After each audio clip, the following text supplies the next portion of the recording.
नाज़रीन, इसके बारे में तो कोई दूसरी राय नहीं है कि शोबिज़, टेलीविज़न, ड्रामा, स्टेज किसी भी मुल्क और कौम की तहजीब याफ्तगी के अंदर बुनियादी किरदार अदा करता है। हम अगर दुनिया में इनकलाबात की तारीख का मुतालिया करें तो हम उसमें देखते हैं कि ड्रामा ने, स्टेज ने और फिल्म ने कितना अहम किरदार अदा किया है। पाकिस्तान में भी एक वक्त था कि लोग दूर दूर से यहाँ फिल्में देखने आते थे, स्टेज ड्रामे देखने आते थे, और ये इंडस्ट्री जो है शोबिज़ की वो पाकिस्तान में फ्लरिश कर रही थी। लेकिन फिर 80 की दहाई के अंदर मामलात जो हैं उनमें पलटा खाया और फिर ग्रेजुअली ये शोबा जो है, चाहे वो स्टेज का हो, चाहे वो ड्रामे का हो, चाहे वो फिल्म का हो, ये आहिस्ता आहिस्ता ज़वाल की तरफ चलता गया। लाहौर शहर में हम देखते थे कि 14-15 फिल्म एग्जिबिटिंग जो है, यानी सिनेमा हाउसेज जो हैं, वो आहिस्ता आहिस्ता बंद होते होते वहाँ पर पहले स्टेज ड्रामे बनने शुरू हुए, फिर वहाँ पर ऑफिसेज बनने शुरू हो गए, फिर वहाँ पर इम्तहानी सेंटर बनने शुरू हो गए। तो ये फिल्म इंडस्ट्री जो है ये अपनी बर्बादी की तरफ जानी शुरू हो गई। आज हमारा मौजू जो है वो यही है कि पाकिस्तान में जो फिल्म इंडस्ट्री है, स्टेज इंडस्ट्री है, उसकी क्या हालत है, उसकी बर्बादी की क्या वजूहात हैं और उसमें कैसे बेहतरी लाई जा सकती है। आज हमारे साथ शरीक गुफ्तगू हैं, एक शोबिज़ के साथ वाबस्ता हैं, लिखारी हैं, एक कल्चरल एसोसिएशन की सदर भी हैं। जनाब सहर नदीम साहिबा हमारी आज की मेहमान हैं, वेलकम जी। और हमारे दूसरे एक मोहतरम मेहमान हैं जो कारोबार भी करते हैं शोबिज़ के अंदर, वो लिखने का और अमली तौर पे हिस्सा लेने वालों में भी शुमार होते हैं, वॉइस ओवर भी करते हैं, इंटरव्यूज़ भी करते हैं। जनाब मकसूद अहमद साहब हमारे साथ शरीक गुफ्तगू। जनाब वेलकम। सहर नदीम साहबा, आपसे बात का आगाज़ करते हैं। इस वक्त आप क्या समझती हैं कि पाकिस्तान में शोबिज़ इंडस्ट्री जो है वो किस हालत में है? इस वक्त जैसे हमारे मुल्क की एक इज्तमाई कैफियत को देखिए तो जो सूरत हाल इर्द गिर्द बाकी शोबों में चल रही है, तो उससे हम काफ़ी अंदाज़ा लगा सकते हैं कि जो सूरत हाल होती है ओवरऑल मुल्क की, वही शोबों पर हावी होती है। कोई शोबा ऐसा नहीं जिसमें अब कोई सूरत हाल अलग चल रही हो। जैसे आपका बाकी निज़ाम चल रहा है सारा, कि हर चीज़ एक दगरगू सी कैफियत में है और लोग एक ये महंगाई के तूफान की वजह से परेशान हाल हैं और मेंटली डिस्टर्ब हैं, जिसमें स्टूडेंट तबका भी आ गया। आपका शोबिज़ भी उसी हवाले से एक मेंटली स्टेबल फॉर्म में नहीं है और जैसे कि हिल गए ढांचे पिछले कुछ सालों में, तो ये उसी सूरत हाल में सब कुछ चल रहा है। और उसको सिर्फ ये एक अच्छी चीज़ है कि अभी भी लोग सरवाइव करने की कोशिश कर रहे हैं, काम कर रहे हैं अपने अपने तौर पे, लेकिन उस तरह से नहीं है कि एक काम के साथ हौसला अफजाई की या खुशी की कैफियत जो मुल्क में होती है कि भी मुल्क चल रहा है और अब हम अच्छे तरीके से मेहनत करेंगे। तो उस तरह नहीं है चीज़ें। जो कर भी रहे मेहनत वो भी परेशान हैं, चाहे वो शोबिज़ में है या बाकी आपकी लाइंस जो हैं वर्किंग की। तो क्योंकि आज हम शोबिज़ के हवाले से बात कर रहे हैं तो परेशान जहन के साथ लोग स्ट्रगल कर रहे हैं। और जब किसी भी शोबे में लोग डिस्टर्ब होकर काम करते हैं या डिस्टर्ब होकर मेहनत करते हैं तो लाजमी सी बात है कि रिजल्ट वो नहीं आएगा। वजह चाहे परेशानी की कोई भी है, अब आपकी महंगाई की कॉज बन गई, आपकी ये जो लेबर है शोबिज़ की, इसकी कॉस्ट ज्यादा हो गई, बिजली जाहिर है। ये वजूहात तो अपनी जगह पर होंगी, लेकिन असल चीज ये है कि जो ज़हनी ज़वाल है, जी हाँ, कि टैलेंटेड लोग जो हैं वो शोबिज़ के अंदर नहीं आ रहे, चाहे वो डायरेक्टर हों, चाहे वो लिखारी हों, चाहे वो अदाकार हों, चाहे वो सपोर्टिंग रोल प्ले करने वाले लोग हों। जिस वक्त तालीम याफ्ता लोग किसी फील्ड से थोड़ा सा किनारा करते हैं तो उस पर जवाल का आना लाजमी। पढ़े लिखे लोगों ने थोड़े अरसे से क्यों करते हैं, असल सवाल तो ये है कि समझते हैं कि भाई शोबिस जो है ये हमारी बदनामी का सबब बनेगा। थोड़ी सी ईगो भी हमारे अंदर, जो थोड़ा पिछले लेवल को देखें ना, जैसे हमारे वालिदैन का फेज था, उसमें हमारे वालिदैन रेडियो में, टीवी में ये पसंद करते थे कामों को कि हम जाएंगे, हम परफॉर्म करेंगे, हालांकि वो तालीम याफ्ता लोग थे। अब थोड़ी सी ईगो हमारे लोगों में ऐसी आ गई है कि हमने MA किया है, MBA किया है, तो हम किसी बैंक में या मल्टी नेशनल में काम करें और लमसम अमाउंट जैसे 4 लाख 5 लाख मंथ का हम लाएं और यकायक हालात को तब्दील करें। तो शोबिस जैसे कल्चरल या सकाफत और ये शोबिस आ गया, तो इसमें थोड़ी एफर्ट साथ साथ करनी पड़ती, पहले दिन नतीजा खेज ये चीजें नहीं होती। तो पढ़े लिखे जो लोग हैं, अशखास, उनमें जहनी थोड़ी ईगो आ गई कि हम ये साथ साथ स्ट्रगल वाला काम नहीं करेंगे, हम अपनी डिग्री को जैसे समझेंगे उस तरह इस्तेमाल करेंगे। तो शोबिस से थोड़ा पीछे हटे लोग और अपनी अपनी लाइनों में थोड़ा फिक्स हो गए, जो कि एक अच्छी अलामत नहीं है मुआशरे की। मकसूद साहब, हमारे स्टूडियोज जो हैं ये उजड़ गए हैं, क्यों? जी, सबसे पहले तो बहुत बहुत शुक्रिया सर, आपका एक मकाम, एक नाम है, तो आपके सामने बैठा हूँ, बहुत बहुत शुक्रिया, आपने मुझे इनवाइट किया। तो ये सर, ये जो पहले मैं आपको बताता चलूँ कि 100 के करीब सिनेमाज लाहौर में, 100 के करीब, और अब एक आध सिर्फ सिनेमा है जिस पे फिल्म लगती है, क्योंकि फिल्म इंडस्ट्री खत्म हो गई। उसकी सबसे बड़ी वजह जो है कि भेड़ चाल कि एक चीज बन रही है, सुल्तान राय साहब आए, ठीक है जी, वो सब ने उसी ट्रेंड पे काम करना शुरू कर दिया, बड़कबाजी। अब हर दौर में तौर तरीके चेंज होते हैं, हर चीज का ट्रेंड चेंज होता है, ये ट्रेंड नहीं चेंज कर सके। मैं अभी भी सर देखता हूँ स्टूडियोज में वही बाला गुज्जर, बशीरा गुज्जर, चीदा गुज्जर, यानी कि अगर आप पैसा खर्च कर रहे हैं तो अच्छे मौजूआत पे मूवीज बनाएं। इसका मतलब ये है कि मैडम जो कह रही हैं फेलियर की वजूहात वो शायद दुरुस्त नहीं है, बल्कि इंडस्ट्री ने खुद अपने आप को तबाह किया है। जी जी बिल्कुल, अपने पांव पे खुद कुल्हाड़ी मारी है, क्योंकि चेंज ही नहीं किया अपने आप को उन्होंने, बदलते हुए हालात के मुताबिक। जी जी जी, उन्होंने देखा ही नहीं कि अब कौन सा ट्रेंड चल रहा है मुल्क में, कि कैसे इसको लेके चलना है, उस साइड पे आया ही नहीं है, उसी डगर पे चल रहे हैं। अब चीदा गुज्जर कौन आजकल देखता है, बशीरा गुज्जर, बाला गुज्जर, ठीक कौन आजकल देखता है? तो इसलिए फिल्म इंडस्ट्री तबाह हुई है। अभी भी लोगों के पास जो पैसा है वो जाया कर रहे हैं इसी तरीके की फिल्में फजूल बना के। मैं भी काफी फिल्मों में ASP का रोल किया है, DSP का, SHOs का, ठीक है जी, और काम काफी किया है, लेकिन अब काम का मजा नहीं रह गया। वो यकीन करें, काम करते वो मजा नहीं आता जो पहले लोग मेहनत करते थे, अब सिर्फ टाइम पास करते हैं। तो फिल्म कैसी बनेगी? लाहौर में आपने जैसे बताया कितने सिनेमा थे? 100 के करीब सिनेमा। अच्छा, स्टूडियो कितने थे? क्योंकि हम ये जानते हैं कि लाहौर जो है ये सकाफती और शोबिज की सरगर्मियों का मरकज था। जी जी बिल्कुल। और यहाँ पर बड़े बड़े स्टूडियो थे, जैसे शबाब स्टूडियो है, बारी स्टूडियो है, इस तरह के स्टूडियो थे जहाँ से बड़ी बड़ी आला दर्जे की सुपरहिट फिल्में बना करते जी जी बिल्कुल ऐसी। तो अब स्टूडियो तो मेरे ख्याल में सारे बंद नहीं हो गए। स्टूडियो अभी एवेन्यू स्टूडियो, बारी स्टूडियो, ओके, ये हैं, लेकिन वहाँ पे काम नहीं हो रहा। अब वहाँ पे वो अपना डांस अकेडमीज बन गई हैं, लोग गाना किसी ने गाने वाले बैठे हुए हैं, गाना सुनाते हैं लोगों को। फिल्म इंडस्ट्री तो बिल्कुल फारिग हो गई, या कोई एड्स वगैरह बनते हैं तो वो उसको रेंट पे ले लेते हैं। अच्छा, वैसे डांस और गाना जो है ये भी तो हमारी कल्चर और इंडस्ट्री का हिस्सा है। जी जी बिल्कुल। क्या इन स्टूडियोज में जो ये गाना सिखाने वाले, डांस सिखाने वाले हैं, जी जी, क्या वो कोई आला दर्जे के गुलकार या आला दर्जे के डांसर प्रोड्यूस कर रहे हैं? ऐसा भी नहीं हो रहा। नहीं, ऐसा भी नहीं हो रहा। अपना सर बात यह है कि जब आप में टैलेंट नहीं है तो आप किसी को क्या दे सकते हो, जब आप में खुद में टैलेंट नहीं है। जो हमारा टैलेंट था वो खत्म हो गया, आस्ता आस्ता बड़े लोग जाते गए, तो उनकी जगह फिर वो निकम्मे लोगों ने जिन्होंने मेहनत नहीं की, वो बस अपना पैसा अपना आप चमकाने के लिए वो बैठे हैं। तो फिर आगे फिर फनकार क्या बनेंगे?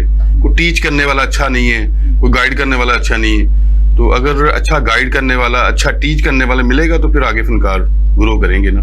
जी, इसमें मैं कुछ अपने पॉइंट्स ऐड करूंगी कि एक वजह सवाल की ये भी है कि कि जो हमारे इंडस्ट्री के मैं देखती हूँ जो सीनियर्स थे, उन्होंने कुछ अपना रोल जो है वो टाइम के साथ फ्लरिश नहीं किया। एज जब हम सीनियर होते हैं तो हमें ये चीज़ देखनी कि हमने आगे भी उसको प्रोवाइड करना है। अगर वो जो मंजे हुए हमारे फनकार हैं फिल्म इंडस्ट्री के, रेडियो के, टेलीविजन के, उन्हें चाहिए था कि कुछ चीज़ें इंसान सदका जारिया के तौर पे भी करता है कि स्टूडेंट्स को वो सिखाते हैं अपने तौर पर, अपने मोहल्लों में छोटी छोटी अकेडमियाँ बनाकर फ्री ऑफ कॉस्ट। क्योंकि हर चीज़ की अगर आप देखें कि हम फिल्म सीखने के लिए अपने बच्चों को बाहर के कंट्री में भेजते हैं तो ये पॉसिबल नहीं हर बंदे के लिए। तो वो अगर अपना रोल प्ले करते तो आज लोग उनसे बच्चे हमारी नई नस्ल के कुछ ना कुछ सीखते। और वो एक रोल, खास रोल जो मैं 50s के बाद लिखती भी हूँ कॉलम्स के, जो हजरात रिटायर्ड है अपनी फील्ड से, शोबिस से भी, और आगे काम नहीं कर रहे, वो अपना किरदार जरूर अपने गली मोहल्लों में, उस कम्युनिटी में, अगर हर फनकार अपनी कम्युनिटी को वो गैदर करता है तो 10-15 लोगों को सिखाता है, 2-3 हीरे उनमें से अच्छे भी निकलते हैं। तो वो चीज को प्रमोट उन्होंने नहीं किया हमारे सीनियर फनकारों ने, और जिसकी वजह से हमारी इंडस्ट्री जो है जी हाँ जवाल पजीर। और एक पॉइंट इसमें मैं अपनी तरफ से ऐड करूंगी कि ये जो मोबाइल है इसने फिल्म को, और ये जो किसी हद तक टेलीविजन भी इसका इफेक्ट हो गया कि मोबाइल और सोशल मीडिया की आसानी और अवेलेबिलिटी ने नौजवान नस्ल को बड़ा आसान बना दिया कि वो फिल्म और ड्रामा ऐसी चीज़ है जिसके लिए प्रैक्टिस जो है वो बहुत ज़रूरी है, एक शगफ होना हमारे। मेरा ख्याल ये है कि ये जो सोशल मीडिया है, मोबाइल है, ये तो पूरी दुनिया में है, लेकिन वहां तो इंडस्ट्री चल रही है। इंडिया में भी यही मोबाइल है, इंडिया में भी यही सोशल मीडिया है, लेकिन और नौजवानों को इसमें हम रहनुमाई नहीं कर सके, रहनुमाई नहीं कर सके। जी बिल्कुल, आप मैडम की बात से मुतफिक है? जी, बात ये है कि सर, बात अच्छी चीज देंगे हटके तो फिर ही लोग देखेंगे ना। अगर आप उससे भी काम जो आप देख रहे हैं उससे अच्छी चीज नहीं बनाएंगे तो फिर लोग कैसे सिनेमा में जाएंगे? कभी भी नहीं जा सकते। इसमें मैं कुछ अपनी पॉइंट की एडिशन करना मेरे ख्याल में इनकी बात पूरी हो रही है। जी हाँ जी। तो बात ये है कि अगर हम मेहनत करके अच्छी चीज बनाएं, अब कुछ लोग अच्छी फिल्में बना रहे हैं, पैसा लगा के अच्छी फिल्में बना रहे हैं लोग। अब देखें दी लेजेंड ऑफ मौला जट, उसने कितना बिजनेस किया है, अब इंडिया में भी वो जा रही है। अब ऐसी फिल्में और लोग क्यों नहीं बना सकते?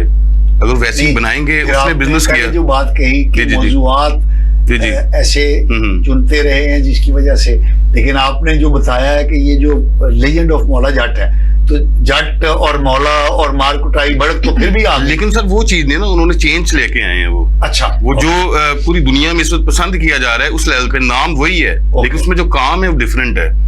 वो बहुत अच्छा काम हुआ है। और ये फिल्म जो है ये आप समझते हैं कि मरी हुई जो इंडस्ट्री है उसके लिए ये एक कामयाबी की बुनियाद बन सकती। जी बिल्कुल बन सकती। जी मैडम, इसमें पहले तो मैं इनकी बात का थोड़ा सा और इसमें इजाफा करूंगी, उसके बाद अपने हवाले से बात करूंगी कि ये जो लेजेंड ऑफ मौला जट है ना, जब कोई चीज़ पहले माजी में बहुत ज़्यादा कामयाब हुई होती है, 1% इसमें ये भी गुमान हो सकता है कि उसके जब नाम का सेकंड सीक्वल बनता है तो उसकी कामयाबी में वो किरदार भी आता है कि लोगों के जहन में था कि मौला जट बहुत ये दिहाइयों तक हिट रही है फिल्म, और आज भी लोग उसको देखते हैं, वो एक मेयार पे। उसके नाम लेकर जब आगे बनाई गई है ना, अब उसमें जो भी काम है या नहीं है जदीद, तो वो आजकल के दौर के हिसाब से होना ही था, लेकिन नाम से बड़ा इम्पैक्ट आ गया कि लोगों ने कहा देखते हैं अब इसमें क्या होता है, तो वो जो मौला जट क्या होगा? जी हाँ, कि ये नए मौला जट में क्या होगा उस चीज का। लेकिन आप देखें बुनियाद उसमें नाम की कम से कम पुरानी चली, तो वो एक नाम के हवाले से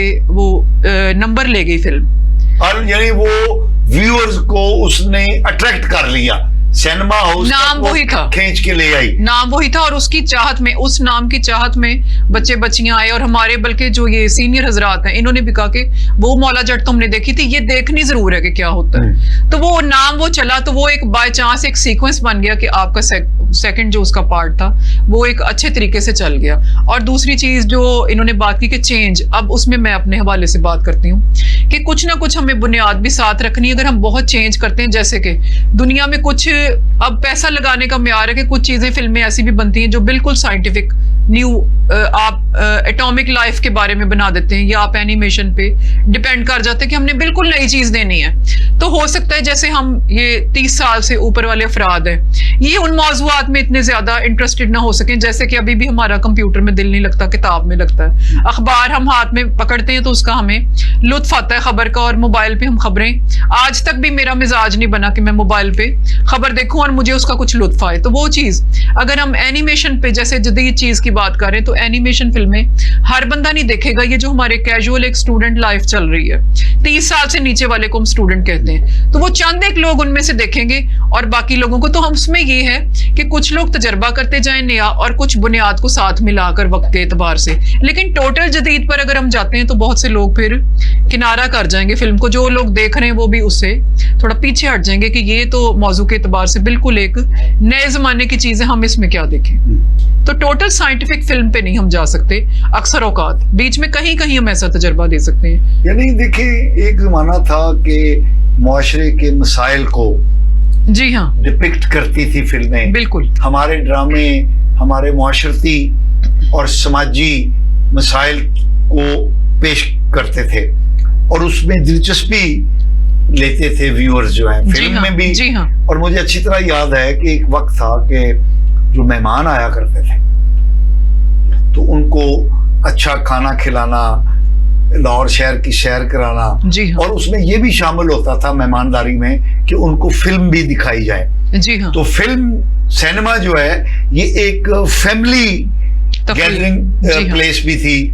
इसी तरह हमारा जो स्टेज था उसमें भी ये एक तहजीबी मामलात हुआ करते थे। जी हाँ। लेकिन अनफॉर्चुनेटली ये दोनों जो इदारे हैं, ये दोनों इंस्टीट्यूशन जो हैं, ये हकीकत से हट गए और उन्होंने रियलिटी को पेश करने की बजाय गैर मौजुआती जी हाँ चीजों को पेश करना शुरू कर दिया।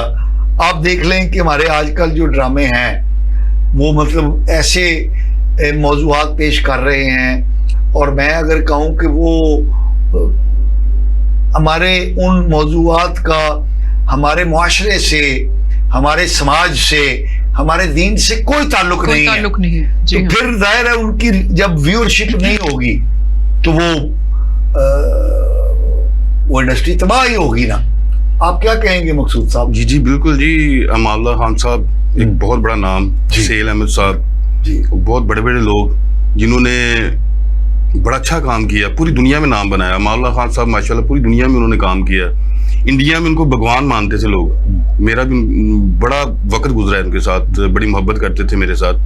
तो ऐसे लोग अब कहाँ रह गए हैं? देखिए ना, ये लोग जब बात करते थे अब मैं तो लोग सुनने वाले, देखने वाले महसूस करते थे कि ये हमारी बात कर रहे हैं। जी हाँ, बिल्कुल। जी। तो मैं ना थोड़े दिन पहले एक ड्रामा देखने चला गया, साथ दोस्त थे मेरे, प्रोग्राम बना, हम कहते हैं स्टेज देखे, तो यकीन करेंगे हम समझ ही ना आए कि ये क्या कर रहे हैं। पूरे ड्रामे में पता ही नहीं चला हमें कि स्टोरी क्या है, मौजू क्या है। तो इस तरह के ड्रामे जब होने हैं तो फिर वो इसी तरह होने। तो इसका मतलब ये है कि ये जो स्टेज ड्रामा फिल्म इंडस्ट्री की जो तबाही है ये सही है। बिल्कुल ऐसी फिर तबाही होनी है। जब काम खत्म हो जाएगा फिर तबाही होनी है। जब काम ही खत्म हो जाएगा, आपके माइंड में वो चीजें ही नहीं है, तो फिर वो ज़ाहिर है क्रिएटिविटी। मेरे ख्याल में मकसूद साहब जो बात कर रहे हैं वो ये है कि हमारे यहाँ ऐसे क्रिएटिव लिखारी नहीं है कि जो स्क्रिप्ट लिख सकें। जी हाँ, बिल्कुल। जो स्क्रीन प्ले लिख सकें और उसको फिर आगे व्यूअर्स के मैं बताती हूँ कि राइटर बिल्कुल मौजूद है, हम जैसे लोग हमेशा हाजिर भी हैं और मौजूद भी हैं, और हम उसको अगर ये लोग लिखना खुद भी चाहते हैं तो हम जैसे लोग आज भी कलम उठाते हैं। ये हमसे, मैं कहती हूँ कि दुरुस्तगी करवाइए, आप क्यों नहीं करवाते। लेकिन ये है कि स्टेज का मामला कुछ अलग है, उसके बारे में मैं आपको थोड़ा सा ये डिफाइन करती हूँ कि जो प्रोड्यूसर है या वहाँ पे जो भी डायरेक्टर हजरात मौजूद है, हमारी फैमिली स्टेज से किनारा कर गई हैं आहिस्ता आहिस्ता। कि एक वजह तो ये जैसे मैंने सोशल मीडिया की बताई, अब वहां पे जो सिर्फ अकेले लोग जाते हैं जेंट्स हजरात, उसकी वजह से कुछ ज़ौक ऐसा हो गया कि म्यार गिरा दिया गया। माहौल एक आसान इंजॉयमेंट देने के लिए स्टेज को थिएटर का वर्ड से और उसकी नजरियात से हटाकर एक उसमें सिर्फ रक्स और जुगतबाजी सस्ते लेवल की तफरीक को ऐड किया गया। और जो जरूरतमंद घरानों की जरूरतमंद लड़कियां हैं वो जुज़ वक्ती तौर पर पैसों के हसूल के लिए उनको आप ये है कि स्क्रिप्ट वहां नहीं लिखा जाता, और जो भी तैयार किया जाता है उसमें फिल्बदी कुछ ना कुछ चलाकर, लेकिन असल प्रेजेंटेशन उसमें ज़ुमानी फिक्रात की और तीसरे दर्जे के जो गाने वगैरह ये, और उसमें शायकीन का मेयार कुछ गिरा, जिसकी वजह से अब देखें प्रोड्यूसर ने अपनी इनकम पूरी करनी है और उसको यही है कि उसको ये है कि मैं हॉल को फिल करना है मैंने, और अगर इस तरह के जहन वाले लोग आते हैं तो वो ज्यादा आ जाएं या जो भी, और वो प्रोड्यूसर कामयाब है वहां पर। लेकिन पब्लिकली देखें तो हम वहां पे अपनी हार तस्लीम करते हैं एज अ राइटर। नाज़रीन, हमारी ये मेहमानों से गुफ्तगू जारी रहेगी। हम एक शॉर्ट ब्रेक पर जा रहे हैं, हमारे साथ रहिए। नाज़रीन वेलकम बैक। नाज़रीन, ब्रेक में हमें मुल्क के मारूफ टीवी और फिल्म आर्टिस्ट जनाब शाहरुख अली साहब ने भी ज्वाइन किया है। Shahrukh Ali sahab, welcome to our show. जी थैंक यू सर। अस्सलाम वालेकुम। अच्छा, हम बात कर रहे थे कि हमारे यहाँ ड्रामा और जो फिल्म है ये क्यों ज़वाल पजीर है, आपकी इनटेक इसमें क्या है? सर, मैं सबसे पहले तो फर्स्ट ऑफ ऑल ये कहना चाहूँगा कि हमारी इंडस्ट्री के ऊपर सवाल क्यों आया, वो इस वजह से आया कि जब हमारे बड़े डायरेक्टर्स थे उन्होंने बदलते दौर के साथ उन्होंने उन चीज़ों का इंतखाब नहीं किया जो कि नई टेक्नोलॉजी आ रही थी। ये 35mm पे लगे रहे। आज तक मैंने ये सुना है कि तकरीबन आज से 2-4 साल पीछे भी चले जाएं तो हमारे जो पुराने डायरेक्टर्स थे वो कहते थे यार ये HD, ये नए कैमरे जो आए हैं, ये कार्ड डालो और बनाओ, ये क्या है? असल तो 35mm है, बड़ा कैमरा हाँ, उसका एक अपना रोब होता है। तो ये सिर्फ रोब देखते रहे, टेक्नोलॉजी को नहीं देखा। और हालांकि जितना अब कैमरा छोटा होता जा रहा है उसकी पावर बढ़ती चली जा रही है। सर, वो इतनी विल पावर है। अभी आप देखें ये मिनी उर्सा आया है, इतना मजे का कैमरा है। कैमरों की तो अब 7 सोनी आया है, वो इतने उसकी आप यकीन करेंगे रेजोल्यूशन लगता है कि रियलिटी में सामने को बैठा है और वो बातचीत कर रहा है। नेटफ्लिक्स है, सॉरी मैंने नीचे चैनल का नाम लिया यहाँ पे, नहीं, वहां पर इस वक्त जो टेक्नोलॉजी इस्तेमाल हो रही है हॉलीवुड की, वो फिल्म वाली टेक्नोलॉजी है, लेकिन वो हमारे लिए छोटी स्क्रीन पे दिखा रहे हैं। वो में उसको वो वहां से 2K पे आते हैं, ना कि 4K वहां पर चलाते हैं। हम उसको बड़ी LCD पे देखते हैं तो वो वैसा ही रिजल्ट नजर आ रहा होता है। ठीक है। सिर्फ वजह बात ये है कि हमारे यहाँ तो एक पढ़े लिखे लोग नहीं थे। अगर पढ़े लिखे लोग थे तो उनकी मानने वाले नहीं थे। नीचे वाला तबका जो था वो जाहिल था, मैं ये कहूंगा। यानी कि जो अताई थे, जो अताई कूड़ लोग जी, यानी कि जिन्होंने चाय पिला के कुछ खिला के आगे आए हुए लोग थे, उन लोगों ने हमारी फिल्म इंडस्ट्री का बेड़ा गर्क कर दिया। मैं यहाँ पर 91 में आया था पाकिस्तान फिल्म इंडस्ट्री में, छोटा था तो मुझे शौक था काम सीखने का, काम करने का। मैंने फिल्म का काम सीखा। जब मुझे प्रॉपर काम सीखा, अभी भी सीख ही रहा हूँ जी, कहाँ प्रॉपर सीखते, लेकिन जब दाल रोटी कमाने जोगा हुआ मैं, हमारी फिल्म इंडस्ट्री बंद होगी। फिर मैंने ज्वाइन टेलीविजन कर लिया, टेलीविजन करना शुरू कर दिया। घर से मैं हीरो बनने आया था, यहाँ पे आकर कॉमेडियन बन गया। मुझ पे छाप लगी है जी, शाहरुख खान है, इनका फेस शाहरुख खान से मिलता है तो ठीक है भाई, मैं भी पीछे पड़ गया। मैंने कहा चलो दाल रोटी चल रही है, चलने दो यार, क्या करे बंदा। लेकिन इंडस्ट्री सर इस वक्त हमारी सुधर सकती है, संभल सकती है, अगर हमारी न्यू जनरेशन, उनकी फैमिली उनको सपोर्ट करें। और वो इस काम में, ये काम बुरा नहीं है, ये तो बड़ा दरवेशी काम है। अगर इसको प्रॉपर तरीके से उस नजरिए से देखा जाए तो ये बड़ा दरवेशी काम है। फनकार, फना हुए लोग, फनकार तो फना होता है, वो तो उनको उसको दुनिया की खबर ही नहीं होती, वो तो अपनी बात सुनाने में होता है। तो इसी तरीके से मैं सबसे पहले तो रिक्वेस्ट ये करूंगा कि जितनी भी फैमिलीज हैं अपने बच्चों को इधर से दूर मत लेके जाएं, इसमें लेके आए। एक मैसेज है, ये एक बहुत बड़ा समझ लेके जहाद है जो हम करते हैं। अभी एक ड्रामा आया था रिसेंटली, हीरा मंडी, नेटफ्लिक्स पे था, इंडिया ने बनाया, हमारे हमसाया मुल्क ने, उन्होंने उसमें तारीख पलट के रख दी। हमारे यहाँ पर कैसर सनाउल्लाह। अच्छा, वैसे एक बात मैं हीरा मंडी के वाले से कह दूं, मैं ये समझता हूँ कि ये पाकिस्तान के और लाहौर के खिलाफ एक साजिश थी। मैं अर्ज कर रहा हूं, लाहौर हीरा मंडी की वजह से मशहूर नहीं है। ये इंडिया ने बुनियादी तौर पे हमें नीचा दिखाने के लिए ये चीज बनाई थी। हालांकि लाहौर के अंदर तो मतलब बेशुमार ऐसी चीजें हैं जो कि पूरी दुनिया को दिखाई जानी चाहिए, और उन्होंने हीरा मंडी ही चुनी। हालांकि हीरा मंडी जो है वो खत्म हो चुकी है लाहौर शहर के अंदर। वहां तो जूतों के कारखाने बन चुके जी। सारी मार्केट बन चुकी है। अच्छा, हमने गुफ्तगू की, शाहरुख अली साहब ने भी बड़ी अच्छी गुफ्तगू की कि हमारे यहाँ इंडस्ट्री की तबाही की वजूहात क्या है। लेकिन सर मेरी बात खत्म नहीं जी, हुई जरूर, थी। जरूर। मेरी बात खत्म नहीं हुई थी। वो हीरा मंडी बनाएगी, लेकिन हमारे यहाँ पर अभी भी वो राइटर बैठे हैं, मौजूद हैं, वो डायरेक्टर हैं जिनके अंदर हुब्बे वतन है, क्रिएटिविटी जी, है। बिल्कुल क्रिएटिविटी। उन्होंने कहा जी ये तो गलत है। उन्होंने 1.5 करोड़ रुपए का स्टेज ड्रामा बना दिया, अच्छा, बजट का, इतने बजट का कि हम यार ऐसे नहीं तो ऐसे बताएंगे। वो है कैसर सुनाला साहब, तमसील थिएटर करते हैं। उन्होंने लिखा और मुंह तोड़ जवाब दिया। उन्होंने कहा हकीकत असल ये थी, हीरा मंडी की वजह से लाहौर नहीं था आप वाली बात। हीरा मंडी मशहूर थी, और इससे बड़ी बड़ी हीरा मंडी तो इंडिया में थी, लखनऊ में थी, दिल्ली में थी। यहाँ की तो हीरा मंडी छोटी सी थी। अच्छा, इसका कुछ मैं जी टेक्निकल नहीं, मेरा ख्याल है हम आगे बढ़ते हैं। जी अब हम बात करते हैं कि हम ये जो फना पजीर होती इंडस्ट्री है स्टेज की, जी फिल्म हाँ, की, जी हाँ, इसको कैसे रिवाइव किया जा सकता है? बिल्कुल। सबसे जी सर, बात ये है कि अगर जो नया टैलेंट है, उनके पास अच्छे प्रोजेक्ट हैं ना, उनके पास सपोर्ट करने वाला कोई नहीं है, तो हमारी हुकूमत को चाहिए। अच्छा नहीं मकसूद साहब, ये तो बड़ी पुरानी बात हो गई है कि हर बात में हम कहें कि हुकूमत ही कुछ करे।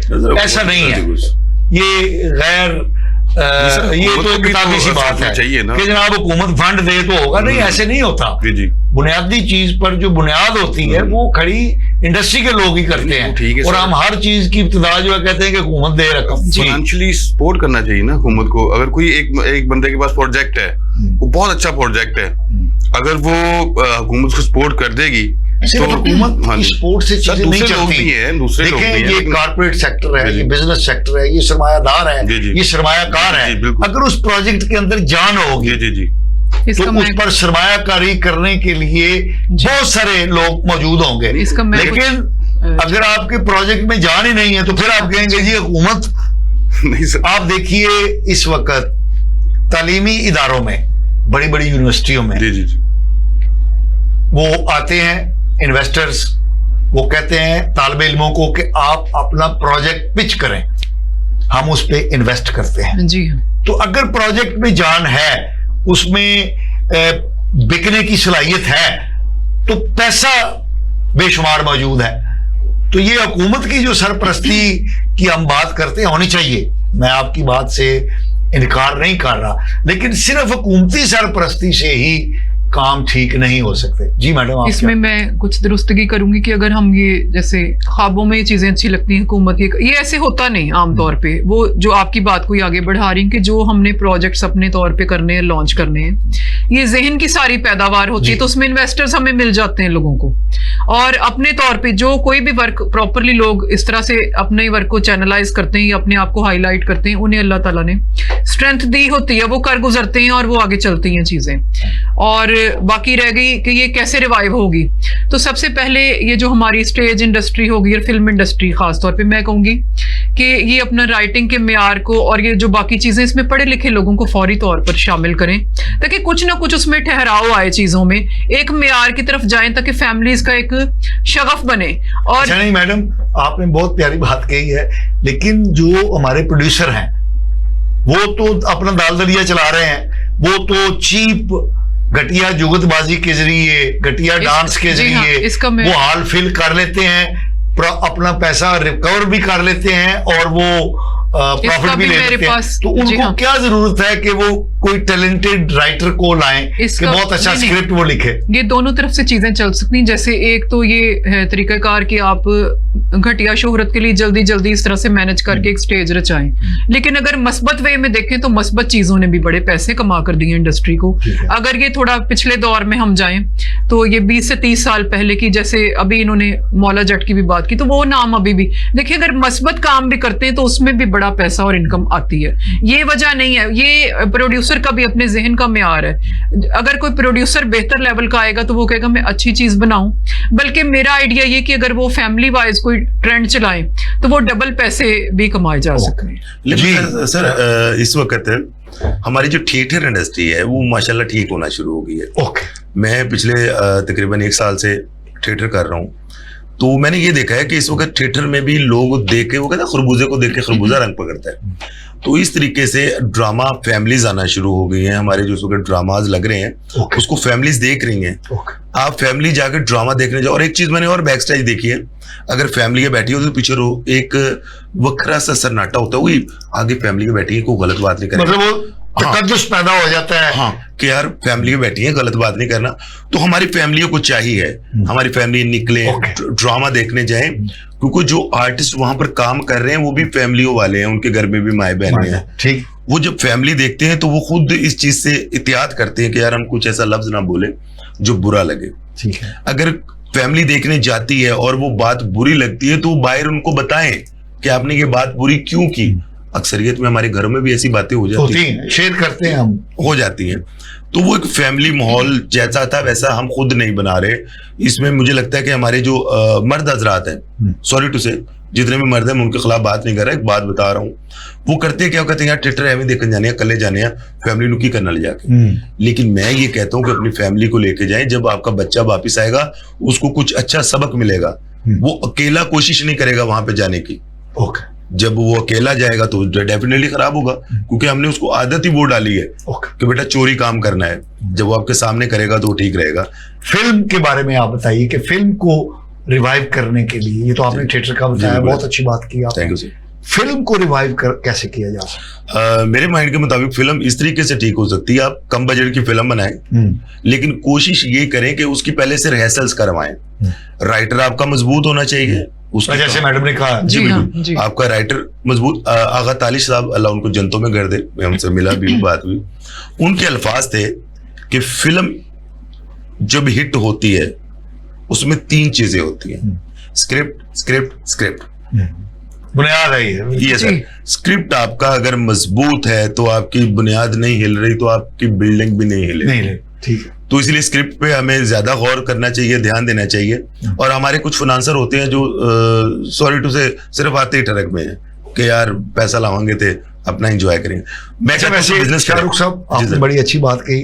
देखिए जब हम बात करते हैं फिल्म इंडस्ट्री, शोबिज इंडस्ट्री, तो इंडस्ट्री का मतलब होता है मनी मेकिंग। या बिल्कुल ऐसे। तो सरमायाकार जो है, जो पैसा लगाता है, उसका मकसद ये नहीं होता कि वो कोई खिराती काम कर रहा है, बिल्कुल ऐसे, और प्रमोट कर रहा है। उसका मकसद ये होता है कि मैं अगर 1 करोड़ लगाऊंगा तो ये 1.5 करोड़ या 2 करोड़ बन के वापस कैसे आएगा। तो इसलिए इंडस्ट्री की बहाली के लिए ये जरूरी है कि उसको जो दौरे जदीद के तकाजे हैं, जो कमर्शियलिज्म है, उसको भी मलूज़े खातर रखना चाहिए। बिल्कुल उसे रखना चाहिए सर। देखें ना, ये राइटर की तख्लीक होती है। जैसे कि अल्लामा इकबाल साहब थे, उन्होंने ख्वाब देखा, वो ख्वाब उनका यही था कि मैं पाकिस्तान बनेगा, तो उसको उन्होंने लिखा, तो उसकी ताबीर हुई। इसी तरीके से हमारा एक राइटर ख्वाब लिखता है और डायरेक्टर उसकी ताबीर करता है। ओके। और हमारी इंडस्ट्री में ये राइटर, आपने बड़ी खूबसूरत बात की, राइटर ख्वाब बुनता है जी बिल्कुल, और डायरेक्टर उसकी ताबीर देता है। बिल्कुल ऐसी है। ये दोनों चीजें, और राइटर, डायरेक्टर और एक्टर, इनका यानी कि साथ ऐसे कि चोली दामन का साथ जैसे के, और ये इनकी कोऑर्डिनेशन अगर आप में आपस में अच्छी होगी तो सर मैं कहता हूं कि फिर बनते जाके मौला जट फिल्म, जिसको अभी हम डिस्कस कर रहे थे, मौला जट ऑफ लेजेंड। तो मैं आपको एक चीज और बता दूं, नाम बड़ा असरअंदाज करता है लेकिन आपकी कहानी भी उसमें असरअंदाज करती है। अगर मैं कम बजट लेकर फिल्म बनाना चाहूं कि मैं जी अब इस वक्त बनाता हूं जी सोना चांदी बना लेता हूँ या हीरा पन्ना बना लेता हूँ, ऐसी कोई मूवी पिछली हमारी बड़ी दिल लगी बना लेता हूँ, तो मैं उसके ऊपर बजट नहीं खर्चता इस दौर के मुताबिक, तो वो तो देख ली। जैसे कि देवदास बनी एक पुरानी दिलीप साहब की, फिर देवदास शाहरुख साहब ने भी बनाई, लेकिन उसमें और उसमें बहुत फर्क था। उसकी प्रोडक्शन का बहुत फर्क था, उसके ड्रेसेस का बहुत फर्क था, उसका जो आपने सेट देखा है, सेट बहुत बड़े थे। हमारे यहाँ तो सेट लगाने के रिवाज ही खत्म हो गए सर। यहाँ पे होता है यार हम करते हैं। सर आपके लिए क्लैप, ये आपका जुमला बड़ा था।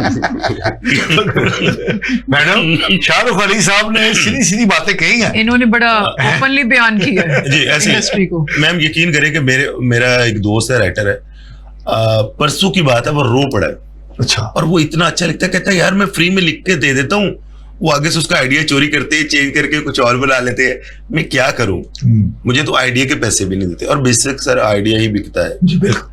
तो आइडिया, तो बस मैं तो इतनी सी रिक्वेस्ट करूंगा सर हमारे राइटर से भी, डायरेक्टर से भी, कि कुछ भी करते हैं खुदारा प्रोड्यूसर को समझाएं कि यार इसको बिजनेस के तौर पर ही कर, ताकि बेहतर से बेहतर प्रोडक्शन दे के अवाम को अट्रैक्ट करके उसको जी। मुनाफा बताएं। तो ये मैडम क्योंकि हमारे साथ जो है ये राइटर भी हैं। अच्छा माशाल्लाह जी, तो शाहरुख अली साहब ने तो आपकी अहमियत को 2 नहीं 3 चांद कर दिया जी है। हाँ, जी हाँ, और बिल्कुल, इन्होंने जो मिसाल दी है आगा तालिश मरहूम की, बिल्कुल वो एक मतलब आर्टिस्ट नहीं थे, जी, वो एक पूरा इदारा थे, इदारा थे, इंस्टीट्यूशन थे। जी हाँ। और उन्होंने ये जो बात कही है इसको हम आसानी से इग्नोर नहीं कर सकते कि फिल्म में 3 चीजें होती हैं, स्क्रिप्ट, स्क्रिप्ट और स्क्रिप्ट। जी हाँ। बस हमारे एक दोस्त हैं, वो सीनियर ब्यूरोक्रेट के तौर पे रिटायर हुए हैं, अदीब भी हैं, राइटर भी हैं, शोएब अजीज साहब। तो वो कहा करते हैं, अब तो वो रिटायर हो गए हैं और बिल्कुल रिटायर हैं, वो कहा करते हैं कि ये जो हमारी सोशल मीडिया है इसमें 3 एलिमेंट जरूरी होते हैं। पहला कंटेंट, दूसरा कंटेंट, तीसरा कंटेंट। तो वही जो आगा तालिश मरहूम ने बात की है, script script script mean ji. Content content content. अगर आपका कंटेंट है मजबूत जी है हाँ। तो सर मजबूत है, तो जैसे आपने शाहरुख अली साहब ने कहा बिल्कुल। कि आप उस पर जो भी इमारत तामीर करेंगे ऐसे। वो वो डोलेगी नहीं। जी हाँ। तो मैडम ये तो इस वक्त जो हमारी फिल्म इंडस्ट्री की बुरी हालत है, इस वक्त जो हमारे स्टेज की बुरी हालत है, तो उसमें तो मैं समझता हूँ फिर आप जिम्मेदार हैं। सर नहीं सर, ये जिम्मेदार नहीं है, हम लोग बिल्कुल जिम्मेदार नहीं है, उसमें जिम्मेदार है cinema. Sir cinema, okay, cinema जिम्मेदार है। अब सैनमा करता क्या है, आप फिल्म बनाते हैं, इतना मेहनत करते हैं, पैसा लगाते हैं, आप वहां पर जाते हैं, आपको वो शो नहीं देते, वो इंडिया की फिल्म को शो मिला होता है, ओके। ठीक है। अब वो जो इंडिया वाले हैं हमारी फिल्म लगाते नहीं है वहां पर, आप अच्छा, देखिए ये एक बहुत सर ये बहुत बड़ी साजिश है हमारी फिल्म इंडस्ट्री में, हमारी फिल्म को फ्लॉप किया गया प्रॉपर। मैं आपको वो बात बता रहा हूँ, और मेरी बात ये सब लोग सुन लें, आप अच्छा लोग शाहरुख सुनें। अली साहब, सर, वैसे sorry, इंडिया से हम और क्या तवक्को कर सकते हैं? सर, वो तो हमें फना करने की कोशिश करेगा ही। सर वो तो कर रहा है, लेकिन हमारे अपने ही लोग उनके साथ मिले हुए हैं चंद रुपयों के खातिर। मैं ये कहूंगा सिर्फ कि आप लोगों ने मर जाना है, मरना सबने है, लेकिन ये ज्यादती मत करके जाओ इस शोबिस के ऊपर कि आप लोग हमारी फिल्म को टाइम नहीं देते हैं, शो नहीं देते हैं, और उसके बाद होता कि एक शो फिल्म लगाते हैं और दूसरे शो उतार देते हैं, ये रच नहीं पड़ा, हमने उतार दिए। अब तो यहां तक उन्होंने रिवाज बना दिया है कि आप हाफ पेमेंट हमें देंगे तो हम फिल्म लगाएंगे, हमसे टाइम खरीदो सैनमा। अच्छा, ओके सर ये टू मच वाली बात नहीं है मैडम। लेकिन फिर भी मैं समझती हूँ कि हमें अपने दिल को इस तरह बिल्कुल अफसरदा नहीं करना अफसरदा चाहिए। नहीं करना, काम करने का मार्जिन मौजूद है और हम लोग हाजिर हैं आप लोगों के साथ, और शोबिज में भी बिल्कुल हम ऐसे। लोग इसीलिए आए कि बेहतरी पैदा मैं आपको एक छोटी सी बात कहना चाहूंगा, अगर आपका बच्चा रोए तो आप क्या करेंगे, बिल्कुल जाहिर है उसको कि चुप उसको करवाने तवज्जो के लिए देनी। कुछ ना जी कुछ तो हाँ, करेंगे। कोई इस तरीके से तोहफा, कोई खिलौना, कोई खाने तो पीने। कम से कम दिलासा तो दोगे, बेटा चुप कर जाओ, कोई बात नहीं, हम करते लेकिन हैं। बहरहाल हम हमारे तो यहाँ पर मैम दिलासा तक नहीं दे रहा सैनमा, चीजों को सैनमा मस्बत ही वाला। रखेंगे, लेकिन ये है कि हम एफर्ट करेंगे और काम को अच्छाई की तरफ लाना चाहिए। मैं लेकिन यही कहूंगी कि अच्छे स्क्रिप्ट की बुनियाद पर चीजें बनाई जाएं, और मैडम, कुछ वो तो हो चीजें गए ना, बात कुछ और कर रहा हूं मैं, वो कुछ और बात आप कर रहा है। मिसाल के तौर पे हम बच्चे हैं, हम जो एक इतनी मेहनत करके एक सब्जेक्ट बना के सैनमा तक पहुंचते हैं, आगे से सैनमा हमारे साथ क्या करता है, हमारा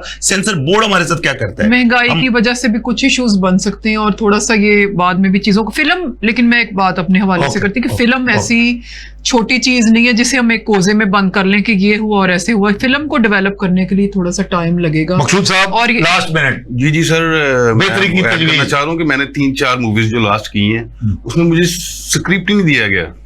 मैंने कहा जी स्क्रिप्ट तो दे, मैंने क्या बोलना है वहां पे। वो कहते हैं आप टेंशन ना लें, आप आ जाएं, ये डेट है, बाकी इस हम टाइम कर पे आ जाएं, लेंगे। बाकी हम आपको समझा देंगे।